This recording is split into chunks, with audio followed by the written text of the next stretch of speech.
Thank you very much, Honorable Speaker. Honorable Speaker, as the rule provides in the PFM Act, Article 39A, that we have to balance our expenditure and our revenues. And Honorable Speaker, I want to talk as the chairman of budget, and I actually want to talk as an indifferent party, that whatever may happen on the bill, the Budget and Appropriations Committee is prepared, Honorable Speaker. But from the onset, we want to laud Kenyans for their voices. This country belongs to Kenyans, and when they express themselves, they are doing precisely what the Constitution provides. I also want to laud all the Kenyan leaders, including our side of government and the other side, Honorable Speaker, because we are all geared to the welfare of the Kenyan people. Honorable Speaker, I have since, and I want members to, if possible, they can have this in their mind as we debate. I have since received a letter and communication from the National Treasury addressed to the clerk of the National Assembly, but I am copied as the chairperson of budget. And Honorable Speaker, the Treasury is looking in all scenarios. Scenario number one, if the bill passes only with the amendments from the Finance Committee. Scenario number two is actually if the bill, the MPs in their wisdom decide that we shelve it. And Honorable Speaker, if the status quo remains, that we pass the bill as proposed by the Honorable Kimani Kuria and the committee, the appropriations bill passes as it is, Honorable Speaker, as we did last week. However, Honorable Speaker, it is important for members to note that in case there is a downfall in terms of the revenues by the proposed 200 billion that was to be raised in the finance bill, Honorable Speaker, then the government and the National Treasury and the Budget Committee is also prepared for that scenario. And I have communication, Honorable Speaker, from the National Treasury from the proposals. And I wish that I read some of them, that if the bill does not pass, Honorable Speaker, we'll be reducing the budget for the State House for 51 million, budget at the State Office of the President for 51 million, security organs, defense, for example, will be losing 7.75 billion, ongoing pivots in our constituencies will have to shelve that ambition by reducing by 800 million, Honorable Speaker. Higher Education Loans Board will be losing 3.2 billion. Honorable Speaker, the JSS teachers, 46,000 of them, Honorable Speaker, by letting this bill pass, will actually be giving jobs at the permanent and pensionable. And Honorable Speaker, if the wisdom of this House is to shelve that decision, then it means the JSS teachers, whom, Honorable Speaker, I would persuade this House that we confirm there will be no funding. CDF will be reducing by 15 billion shillings, which is 50 million per constituency, Honorable Speaker. The monies we appropriated for electricity, 50 million per constituency, Honorable Speaker, by, again, not giving the National Treasury the power for more revenue-raising measures, the 50 million per constituency will be disappearing today, Honorable Speaker. Coffee Cheriford will be cut 1 billion, Honorable Speaker, if there is no funding, Honorable Speaker, through the finance bill.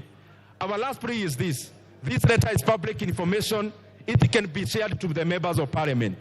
Honorable Speaker, my plea is this, as the chairman of budget, that if it's possible, the House Business Committee can actually bring the appropriations bill this afternoon. That the decision that we take in the finance bill, we can also cascade the same by appropriating the proposed cuts in the appropriation bill so that we can finish the entire business today, Honorable Speaker.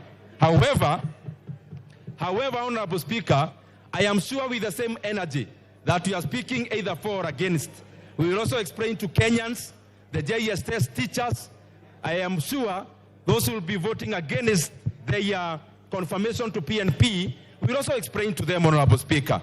Those voting against increment in CDF will also be, Honorable Speaker, explaining to Kenyans about it. Those who will be voting against the increment, Honorable Speaker, of employing 20,000 more teachers will have an ample time to explain to the teachers of this country, Honorable Speaker. And Honorable Speaker, The proposed cut in terms of roads is 15 billion. Those who will be voting against the increment of 15 billion to roads, I am sure they'll eloquently explain to Kenyans about it also, Honorable Speaker. A minute to finish.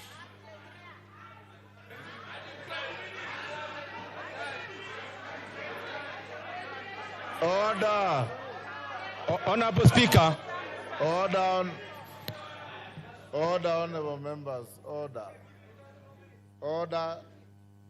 Give him 3 minutes and wind up. Honorable Speaker, I want to be very objective. Honorable Speaker, these are the proposed cuts in case there is no revenue-raising measures as proposed by Honorable Kimani Kuria. Honorable Speaker, number one, as I said, I want to be very clear. State House has been cut money 500 million. Office of the President another 500 million. Security like defense is 7.75 billion cuts. Honorable Speaker, the same. We have already promised our JSS teachers that the 46,000 of them will be employed and on permanent and pensionable.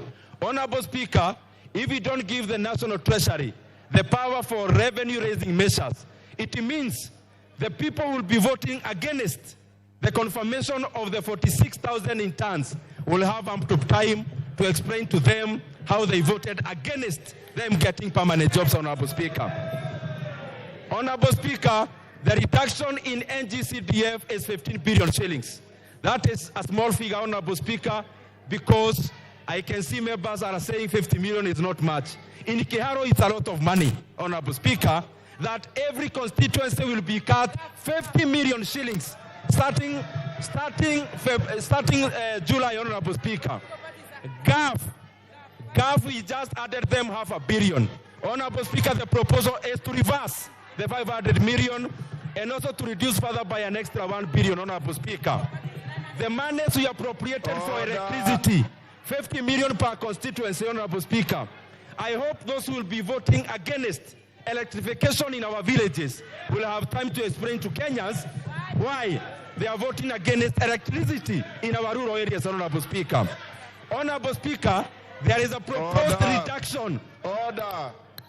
Honorable Commissioner Mishi, I know you differently.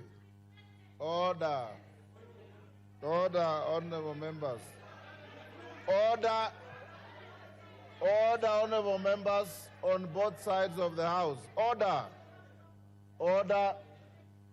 Honorable members on both sides of the House. In the tradition of Parliament, if you approve of something, you thumb your feet. You don't wail and shout as if you are in a rally. This is not a rally. This is a House of Parliament. Ndindi, can you wind up? Honorable Speaker, the other thing is that there is a proposed reduction of 1 billion shillings in livestock restocking. From our side, we believe those who lost their livestock deserve to be compensated. Those who will vote against 1 billion that is going to livestock restocking will explain to our pastoralist, Honorable Speaker. Honorable Speaker, also, the monies proposed for reduction for school feeding program is 1.8 billion.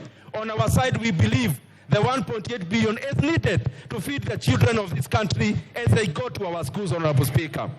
Honorable Speaker, the political parties, we can all agree in unison. We are proposing a cut of 900 million. I know that is not contentious. We can agree to cut it this afternoon, Honorable Speaker, because we are also prepared for it. Honorable Speaker, there is a proposed cut of 5.5 billion shillings for cash transfer. Our parents who registered last year deserve to get their cash transfer. Order, time up. Bet Simba.